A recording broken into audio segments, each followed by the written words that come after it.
ભાવનગરના બગદાણામાં સેવક પર હુમલા મામલે હીરા સોલંકીનું નિવેદન, અખિલ ભારતીય કોળી સમાજના અધ્યક્ષની પ્રતિક્રિયા। કોળી સમાજના સંમેલન અંગે મને કોઈ જ જાણ ન હોવાની વાત કરી। મને કોઈ સંમેલન માટે ફોન નથી આવ્યો। અમે સંમેલનમાં જવાના પણ નથી। નવનીતભાઈને ન્યાય મળ્યો તે બદલ સરકારનો તેમણે આભાર માન્યો છે।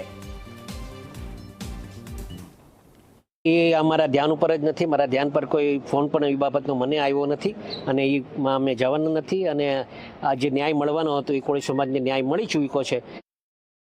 मैं धन्यवाद करता हूं अपने गुजरात के सभी कोली भाइयों का कि जिन्होंने अभी पिछले दिनों एक यहाँ पर बड़ा आंदोलन हुआ और उसकी आंदोलन की कमांड जो है हमारे नेताओं ने संभाली और अपने जो कोली भाई के ऊपर जिस प्रकार का अत्याचार यहाँ पर हुआ था, सरकार ने भी उसमें तुरंत जो है एक्शन लिया और जो संबंधित उसमें जो अपराधी थे उनको पकड़ लिया गया। इसके लिए हम प्रदेश सरकार का भी बहुत बहुत धन्यवाद करते हैं।